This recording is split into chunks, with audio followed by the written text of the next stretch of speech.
اللہ کا لاکھ لاکھ فضل و احسان ہے کہ اس نے ہمیں ایمان کی دولت سے مشرف کیا اور خاص طور پر حضور اکرم صلی اللہ علیہ وآلہ وسلم کی امت میں پیدا فرمایا۔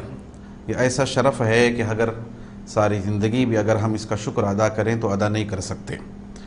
اب ایمان کہتے ہیں کس کو اور اسلام کہتے ہیں کس کو؟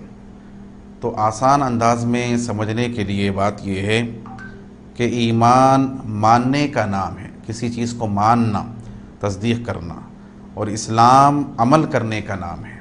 ایمان کا تعلق دل سے ہے، اسلام کا تعلق ہاتھ پیر سے ہے۔ اب یہ کہ فرمایا گیا کہ جب کہا جائے گا کہ مومن، تو مطلب یہ نہیں کہ مومن کا ہے کا مطلب مسلم نہیں ہے، یا کسی کو مسلم کہا جائے گا تو مطلب یہ نہیں ہوتا کہ وہ مومن نہیں ہے۔ مومن بولیں یا مسلم بولیں، شرعی اعتبار سے کوئی فرق نہیں ہے، لیکن الفاظ کے اعتبار سے، ان کے استعمال کے لحاظ سے فرق یہ ہے کہ ایمان کا لفظ باطن کے لیے استعمال ہوتا ہے، ماننے کے لیے استعمال ہوتا ہے، اور اسلام کا لفظ جو ہے عمل کرنے کے لیے استعمال ہوتا ہے۔ چنانچہ حضرت سیدنا عمر بن خطاب رضی اللہ تعالیٰ عنہ کی حدیث پاک ہے کہ ہم حضور اکرم صلی اللہ علیہ وآلہ وسلم کی خدمت میں موجود تھے کہ اچانک ایک شخص جو ہے ہم پر طلوع ہوا، اور انتہائی سفید کپڑے والا تھا، وہ کپڑے پہنا ہوا تھا، اور انتہائی سیاہ بال بھی تھے اس کے، اور کوئی سفر کے آثار اس پر نظر نہیں آ رہے تھے کہ دور سے آیا ہے، کیونکہ دور سے آتا تو پھر کپڑے میلے نظر آتے، بال پھر پراگندہ ہوتے، لیکن کوئی آثار نہیں تھے۔ کالے بال ہیں، سفید ماشاءاللہ کپڑے ہیں، تو ایسا سفر کے کوئی آثار نہیں تھے کہ دور سے آیا ہو۔ لیکن حیرت کی بات یہ تھی کہ ہم میں سے کوئی اس کو جانتا بھی نہیں تھا۔ وَلَمْ يَعْرِفُهُ مِنَّا أَحَدٌ، یعنی اگر قریب سے آیا ہے، یہیں کا رہنے والا ہے، تو کوئی نہ کوئی اس کو پہچاننا چاہیے، لیکن معاملہ یہ تھا کہ کوئی پہچانتے بھی نہیں تھے۔ وہ آپ صلی اللہ علیہ وآلہ وسلم کی خدمت میں حاضر ہوا وہ شخص، اور آپ صلی اللہ علیہ وآلہ وسلم کے سامنے دو زانو ہو کر بیٹھا، جیسے قاعدے میں بیٹھتے ہیں، اور اپنے ہاتھوں کو اپنے زانوں پر رکھا، اور آپ صلی اللہ علیہ وآلہ وسلم کے گھٹنوں سے اپنے گھٹنوں کو انتہائی قریب کیا، اور پھر اس نے سوال کیا کہ اے محمد صلی اللہ علیہ وآلہ وسلم، مجھے خبر دیجئے ایمان کے بارے میں۔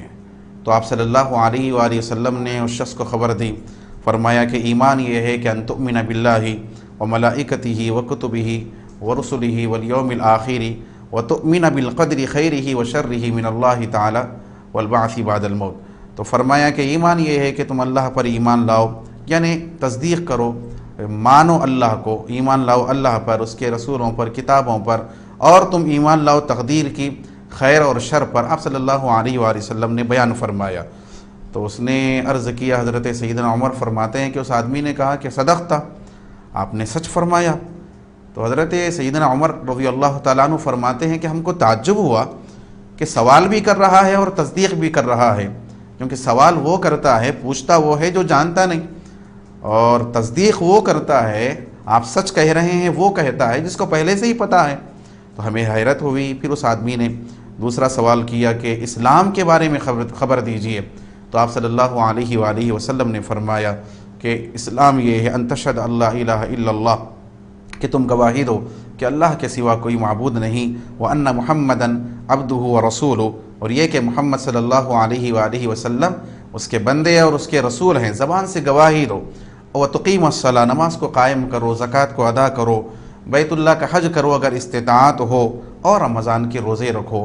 یا فرمایا گیا کہ روزوں کا ذکر نہیں ہے اس میں، کیونکہ اس کی فرضیت بعد میں نازل ہوئی۔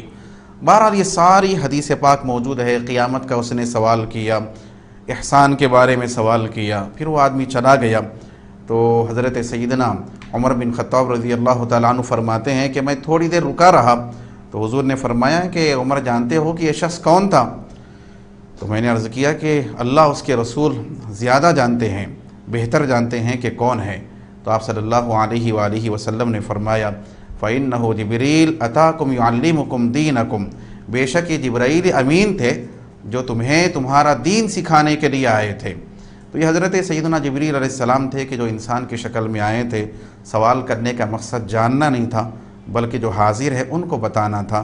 اسی وجہ سے اس حدیث شریف کو حدیث جبرائیل بھی کہا جاتا ہے، اور احسان کا ذکر ہے تو حدیث احسان بھی کہا جاتا ہے۔ بہرحال ایمان ماننے کا نام ہے اور اسلام عمل کرنے کا نام ہے، ایمان باطن کا نام ہے اور اسلام ظاہر کا نام ہے۔ لیکن جب مومن کہا جائے گا تو مسلمان بھی مراد ہوگا، جب مسلم کہا جائے گا تو پھر مومن بھی مراد ہوگا۔